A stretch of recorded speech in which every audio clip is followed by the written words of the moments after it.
हय्यई वंश का जो काल हमने देखा वो है परशुराम का काल। हय्यई वंशी और ब्राह्मण वंशी भृगु, यानी कि जिस काल में परशुराम ने 21 बार क्षत्रियों का विनाश किया, उस काल को परशुराम काल कहा गया। और इस काल को यदि हम देखें तो पौराणिक अनुमानों के आधार पर 2550 ईसा पूर्व से 2350 ईसा पूर्व के मध्य का यह काल है। इस काल में हमेशा दो वंशों के बीच संघर्ष होता रहा। एक था भृगु वंश और दूसरा हय्यई वंश। इस वंश के भृगु वंश के परशुराम और हय्यई वंश के सहस्त्रार्जुन के बीच में युद्ध होता है, जिसका संबंध मध्य प्रदेश से है। सबसे पहले हय्यई वंश के जो लोग थे वो कानकुब्ज प्रदेश में आके बसे, जिसे मध्य देश कहा जाता था। इस मध्य देश का संबंध मध्य प्रदेश से निकाला गया, ठीक है। और पहले शासक कौन हुए? महिष्मत। हमने अभी पढ़ा कि महिष्मत ने क्या किया था, मांधाता नगर पर आक्रमण करके और इसे जीत लिया और इसका नाम ही बदल के महेशमती कर दिया। अपने नाम के आधार पर इस जगह का नाम, इस स्थान का नाम महेशमत कर दिया, लेकिन इन्होंने मांधाता की जगह महेश्वर को अपना केंद्र बनाया। मांधाता नगर जो मुचकुंद ने बसाया था, उसकी जगह इन्होंने नर्मदा नदी के किनारे ही जिस क्षेत्र का नाम महेशमती किया, उसे आधुनिक महेश्वर के नाम से हम जानते हैं।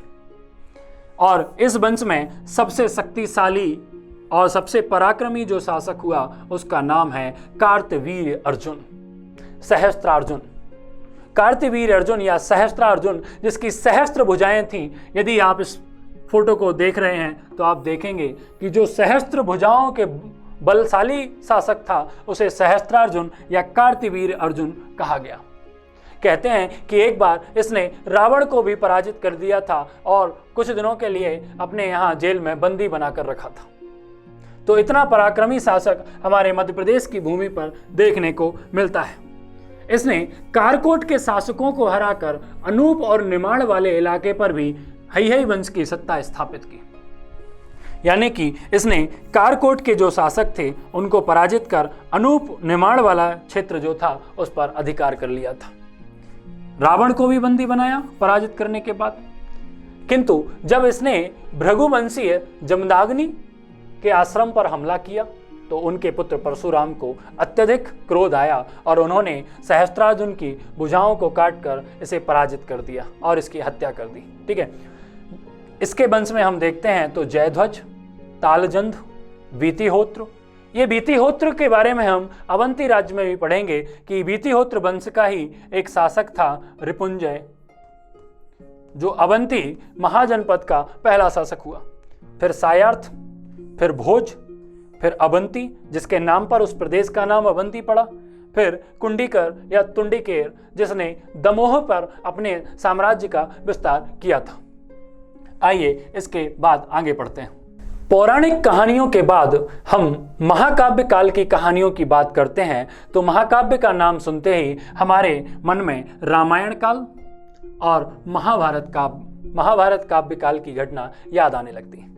यानी कि राम के काल की घटना और महाभारत में कृष्ण के काल की घटना।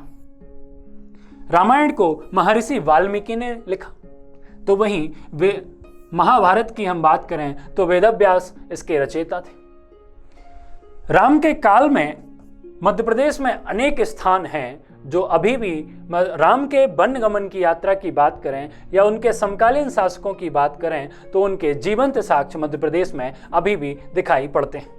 वहीं महाभारत काल की बात करें तो हम पाते हैं कि मध्य प्रदेश महाभारत काल में यानी कि द्वापर एज में शिक्षा का बहुत बड़ा केंद्र था।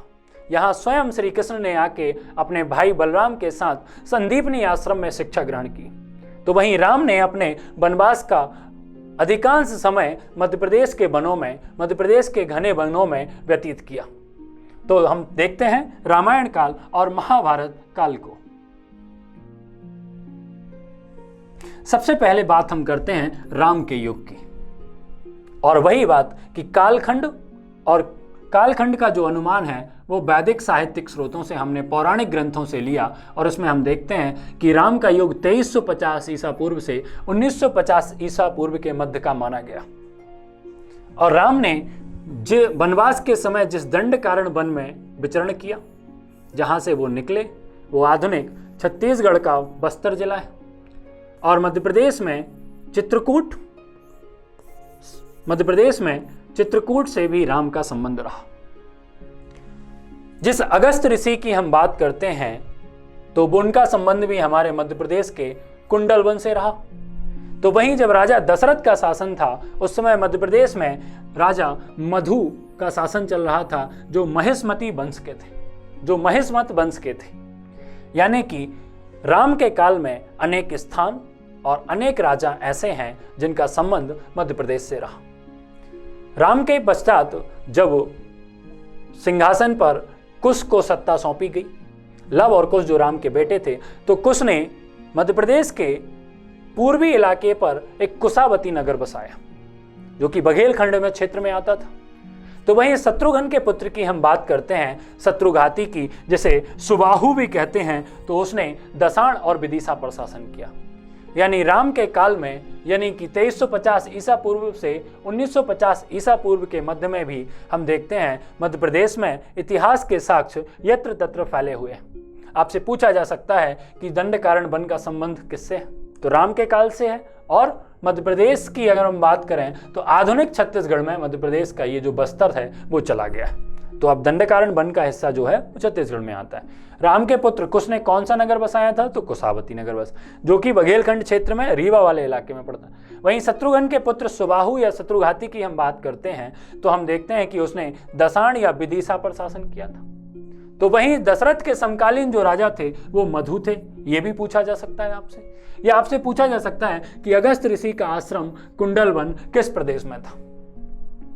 तो ये थी राम के युग की कहानी। इसके बाद हम पढ़ते हैं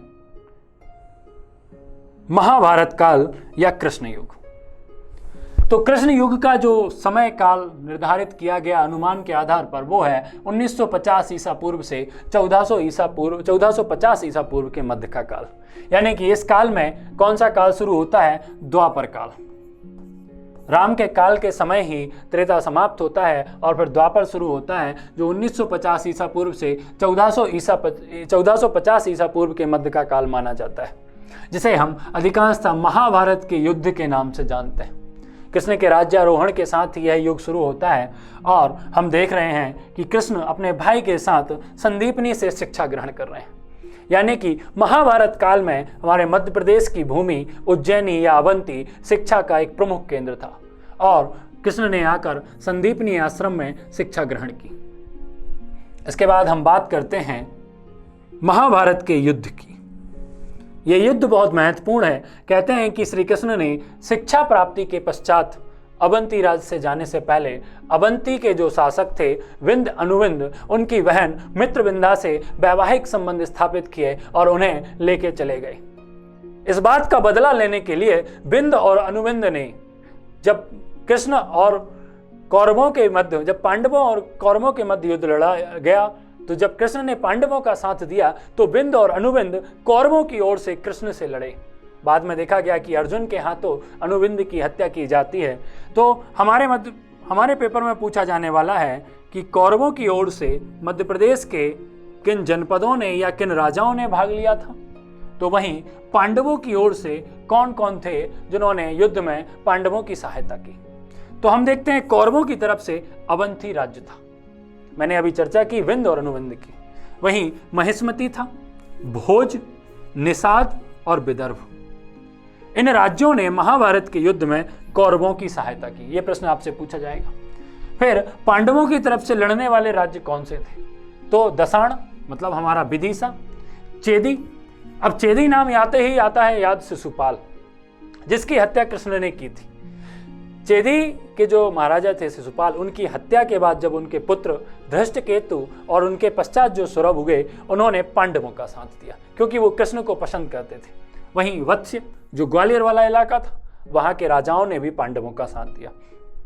कौशल और मत्स्य, इन प्रदेश के राजाओं ने भी पांडवों की ओर से लड़ाई लड़ी और ये प्रदेश की सीमा कहीं ना कहीं मध्य प्रदेश के राज्य से संबंध रखती थी।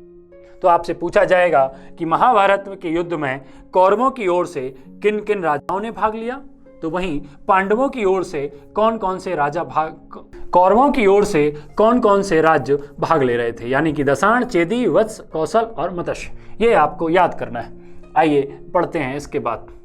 शासकों के यदि नाम पूछे जाएं तो आपको अवंती में देखने को मिलेगा विंध्य और अनुविंध्य, जो कि कौरवों की ओर से भाग ले रहे थे। वहीं महिष्मती की बात करें तो महाराजा नील और विंध्य और अनुविंध्य में मित्रवत संबंध थे, इसलिए ये दोनों कौरवों की सहायता के लिए गए। ठीक है। वहीं चेदी की बात करें तो चेदी के महाराजा शिशुपाल की हत्या कृष्ण कर देते हैं, तो उनके पश्चात धृष्टकेतु और जो सुरभ होते हैं वो पांडवों की ओर से इस युद्ध में भाग लेते हैं। इसी काल में हमने महाभारत कालीन एक विराट नगरी का जिक्र किया, जहां पर पांडवों ने कुछ समय अज्ञातवास निकाला। वहीं पांडव गुफाओं की चर्चा की, जहां पर भी पांडवों का निवास स्थान देखने को मिलता है, जिन गुफाओं का पचमढ़ी में पांडवों द्वारा निर्माण कराया गया। वहीं एक स्थान है मणिपुर। कहते हैं अर्जुन का जो पुत्र हुआ, अर्जुन का पुत्र था बब्रुवाहन। इस बब्रुवाहन ने मणिपुर नामक स्थान पर एक बहुत विशाल यज्ञ किया था, और इस मणिपुर नामक स्थान को आधुनिक में महिदपुर के नाम से जानते हैं। इस मणिपुर नामक स्थान को वर्तमान में हम महिदपुर नामक स्थान से जानते हैं, जहां पर एक भस्मा टेकरी। भस्मा टेकरी क्यों है? क्योंकि इस स्थान का जो स्थान देखने को मिलता है वो एकदम सफेद सफेद हो गया है, भस्मी के आकार का हो गया यज्ञ के कारण, इसलिए यहाँ के लोग इसे भस्मा टेकरी कहते हैं। और इस भस्मा टेकरी पर यज्ञ करने वाले थे बब्रुवाहन, जो कि अर्जुन के पुत्र हुए थे, और स्थान था मणिपुर, जिसे आधुनिक महिदपुर के नाम से हम जानते हैं। कुछ महाभारत कालीन नगरी और उनके आधुनिक नाम आपसे पूछे जाते हैं कि मध्य प्रदेश में महाभारत कालीन कौन कौन सी नगरी थी और वर्तमान में हम उन्हें किन नामों से जानते हैं। तो आइए पढ़ते हैं कि एक नगर पड़ता है कुंतलपुर, जिसे वर्तमान में कोंडिया के नाम से जानते हैं। दूसरा है विराट नगरी, जिसे वर्तमान में सोहागपुर के नाम से जानते हैं। इस विराट नगरी और सोहागपुर का संबंध जो है वो शहडोल जिले से है। उसके बाद बात करते हैं हम महिष्मती की।